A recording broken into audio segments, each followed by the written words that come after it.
로마서 강의 41번째 시간 나타날 영광이라는 제목으로 말씀 나누겠습니다.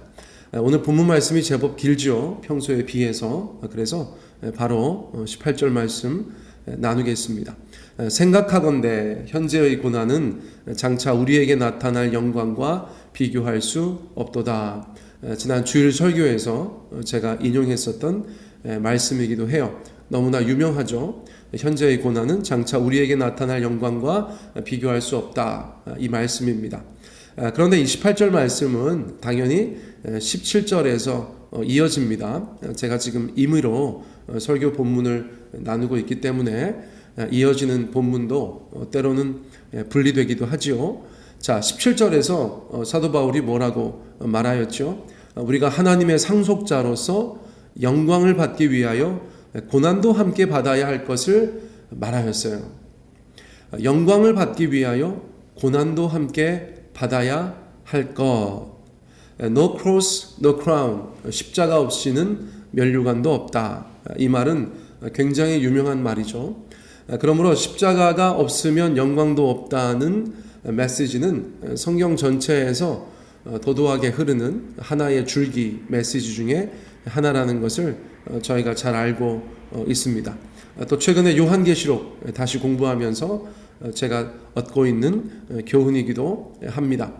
우리가 생각하는 신앙의 온전한 보상은 이 땅에서 지금 주어지는 것이 아니라는 것이죠. 자, 지금 저희가 아무 보상도 받고 있지 못하다는 것이 아니고, 예를 들어서 아버지의 자녀로서 많은 것을 누리고 있지만 그 하나님께서 우리 가운데 온전히 상속하시는 것은 미래의 어느 날이 되는 것이겠죠.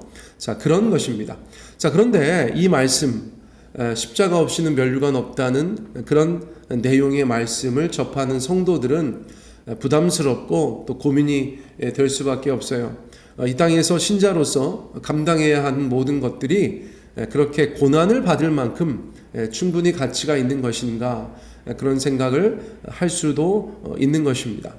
이에 대한 성경의 답이 바로 18절의 말씀이다. 저는 그렇게 생각이 되어져요. 현재의 고난은 장차 우리에게 나타날 영광과 비교할 수 없다. 참 귀한 말씀인 것 같습니다. 사람들은 인생의 각 단계에서 미래의 어떠한 일을 위해서, 미래의 어떤 보상과 상급을 위해서 고생을 기꺼이 감수하려고 하는 그런 경향을 보이죠. 어린 시절부터 청소년 시절에도 마찬가지고 청년기나 장년 또 그 이후의 삶에도 마찬가지입니다. 내가 지금 좀 고생해서 나중에 귀한 것을 얻을 수 있다면 그 고생을 달게 하겠다. 그렇게 저희가 인생을 살아가지 않습니까? 자, 그러므로 이 구절은 우리의 상식과 동떨어진 말씀이 결코 아니다. 그런 생각이 드는 것이에요. 신자는 현재 겪는 모든 어려움이 훗날의 영광에 비할 바가 아니라는 것을 기억하며 살아야 한다는 것이죠. 자, 그런데 미래를 기대하며 기다리는 것은 인생만이 아니라는 것이에요. 사람만이 아니라는 것입니다. 하나님이 지으신 모든 피조물들도 마찬가지로 하나님께서 온전히 영광스럽게 그 모든 일을 행하실 날을 기다리고 있다는 거예요. 자, 무슨 말씀인지, 자, 19절부터 22절까지 제법 길죠? 이 구절들을 가지고 함께 말씀 나눠볼게요. 제가 한번 읽을 테니까 잘 들어보세요.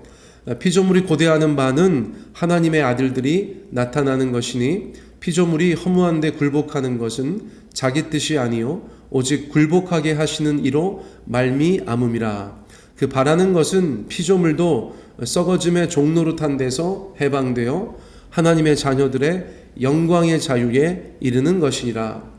피조물이 다 이제까지 함께 탄식하며 함께 고통을 겪고 있는 것을 우리가 아느니라. 자, 로마서 보다가 19절에서 22절까지 갑자기 피조물이 등장하는 것을 저희가 볼 때에 쉽게 이해할 수는 없는 것이죠. 예전에도 제가 어릴 때 로마서 보다 보면 이게 무슨 말일까, 그런 생각을 했던 기억이 굉장히 많이 있습니다. 자, 19절 이하의 말씀에서 요점은 무엇이죠? 피조물, 하나님이 지으신 인간을 제외한 모든 피조물들, 그것이 생물이든 무생물이든 간에 하나님이 지으신 세상이라고 얘기할 수 있겠죠. 그 피조물들이 하나님의 아들들이, 하나님의 자녀들이 나타나는 것을 고대한다는 것이에요. 피조물들이 무언가를 간절히 기다린다는 것인데 하필 하나님의 아들들이 나타나는 것을, 하나님의 자녀들이 나타나는 것을 고대하고 있다는 것입니다. 한국말로는 언뜻 이해하기가 어려운 구절이에요. 제가 의미를 풀어서 설명드리겠어요. 우리가 아는 것처럼 인간의 타락으로 말미암아 인간은 저주를 받죠. 일종의 저주를 받습니다. 그런데 그때 아담과 하와로 대표되는 인류만 저주를 받았습니까? 그렇지 않죠. 모든 피조 세계가 왜곡되고 하나님께서 지으신 그 온전한 선함에서 떠나서 타락한 것이죠. 인간만 타락한 것이 아니라 그 타락의 결과를 모든 세상이 함께 영향을 받게 되었다는 것입니다. 악 영향이라고 할 수가 있어요. 그러므로 온 세상이 죄의 세력 아래서 신음하게 되었다. 로마서는 그런 맥락에서 계속해서 말씀하고 계시죠. 인간은 타락하여서 하나님 앞에 저주를 받고 그것 때문에 세상도 피조세계도 오염되고 하나님 앞에서 고통당하는 그런 일이 있었다는 것이죠. 자, 그 결과 피조물들도 허무한데 굴복하게 되었고 썩어짐의 종노릇하게 되었고 탄식하며 고통을 겪게 되었다는 것이에요. 앞서 읽었던 본문에서 등장하는 말들입니다. 허무한데 굴복하게 되었고 썩어짐의 종노릇하게 되었고 탄식하며 고통을 겪게 되었다는 것이죠. 자, 그래서 피조물들은 하나님의 아들들이 나타나는 것을 고대합니다.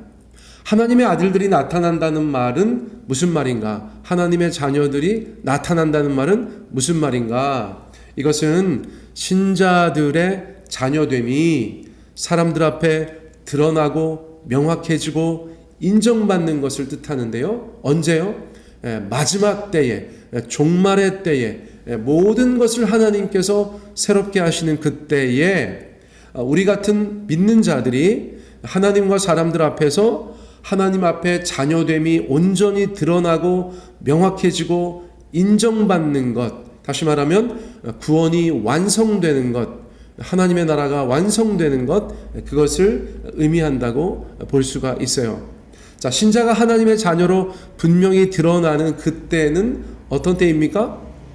주께서 온 세상을 회복하시고 재창조하시는 때라고 저희가 볼 수가 있죠. 온 세상이 회복되는 때, 하나님 앞에 죄를 지어서 타락한 인간이 예수님 안에서 회복되어지고 그로 말미암아 피조세계도 다시 회복되어지고 재창조되어지는 그때, 장차 나타날 영광의 때라고도 표현할 수 있겠죠. 그렇죠? 그때를 인간들도, 예수 믿는 사람들도 간절히 기다리지만 피조세계도 고대한다는 것이죠. 그때야말로 회복의 때고 재창조의 때이기 때문에 그렇다는 것을 저희가 알 수가 있는 것이에요. 자, 피조세계가 왜 하나님의 아들들의 나타남을 기다리는지 어느 정도 설명이 되었다고 생각합니다. 자, 23절로 넘어갈게요. 23절. 그뿐 아니라 또한 우리 곧 성령의 처음 익은 열매를 받은 우리까지도 속으로 탄식하여 양자될 것 곧 우리 몸의 속량을 기다리느니라. 자, 이것은 저희가 어렵지 않게 이해할 수가 있어요. 성도도 양자됨을 기다린다는 것이에요. 어떤 의미일까요? 사실은 이런 의문은 들죠. 아니, 이미 양자된 거 아니야? 예수님을 믿음으로 성령을 받음으로 양자와 양녀가 되었다고 이미 배웠는데 23절에서 또 양자될 것, 곧 우리 몸의 속량을 기다린다는 것은 어떤 의미인가? 자, 어떤 의미겠어요? 앞선 구절들 생각해 보실 때 어떤 의미겠어요? 우리가 지금 양자 양녀 그것이 아니라는 것이 아니라, 입양되지 않았다는 것이 아니라 역시나 완전한 성취. 그렇죠? 지금 저희가 앞에 구절들의 맥락에서 볼 때 여기에서의 양자됨은 완전한 성취라고 볼 수 있어요. 완전한 성취, 종말의 때에 완전한 양자됨, 그것을 말한다고 볼 수가 있습니다. 자, 우리가 하나님의 자녀라고 하지만 부족하고 연약한 것이 얼마나 많습니까? 우리 사랑하는 성도님들, 얼마나 저희가 부족한 게 많아요. 그렇죠? 우리가 서로 사랑으로 서로의 허물을 덮어주어야 하는 이유는 우리 모두가 그렇게 연약하고 부족하기 때문이죠. 교회가 이것을 잃기 시작하면 와해되는 것을 봅니다. 서로가 서로를 비난하고 서로가 서로의 부족한 것을 지적하고 서로가 서로를 덮어주지 못하면 교회는 유지되지 못하더라고요.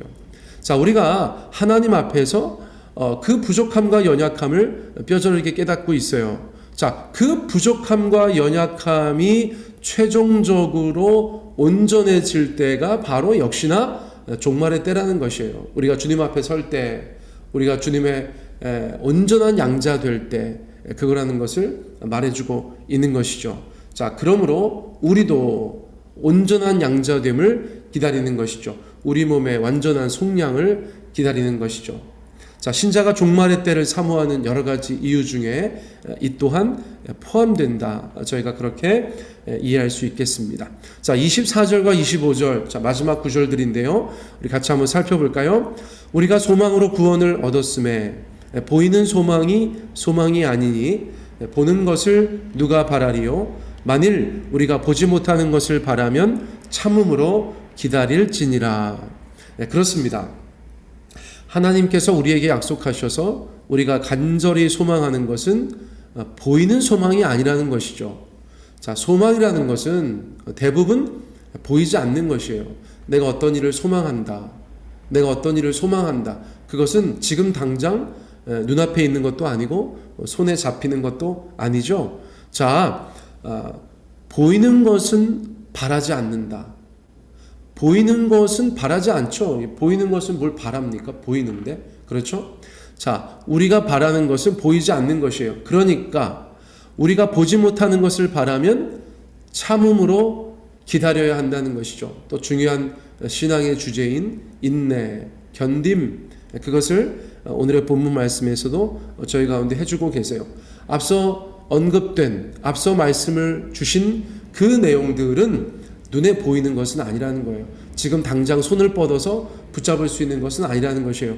얼마나 원대하고 얼마나 기가 막힌 약속의 말씀들입니까? 그런데 그것은 현재의 것은 아니에요. 미래에 완성될 것이라는 것이에요. 자, 그러므로 그것은 참음으로 기다려야 한다는 것이죠. 이 땅을 살아가면서 많은 일들이 있는데, 여러 가지 일들이 있는데, 우리가 그 인생의 짐을 지고 한 걸음 한 걸음 나아가고 있는데, 주께서 주신 말씀들이 소망이 되니까 그 소망은 우리가 참고 기다림으로 온전히 받을 수 있게 된다는 것이죠. 사랑하는 성도님들, 제가 한번 쭉 말씀드렸으니까 다시 한번 본문 말씀 읽어보시고 또 기회가 될 때 묵상하시면 좋겠다, 그런 생각이 듭니다. 자, 오늘 나눈 말씀과 관련하여서 기독교 변증가, 아주 유명한 기독교 변증가인 C.S. 루이스가 한 말을 제가 인용하여 들려드리고 설교를 마치도록 하겠습니다.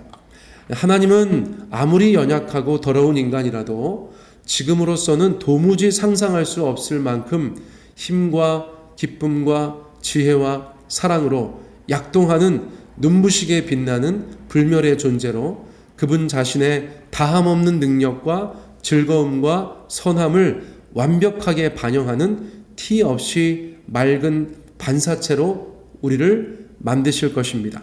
그 과정은 길며 부분적으로는 고통스러운 것이겠지만 거기에 도달하는 것이야말로 우리가 존재하는 목적입니다. 그 이하는 없습니다. 그의 말씀 그대로입니다.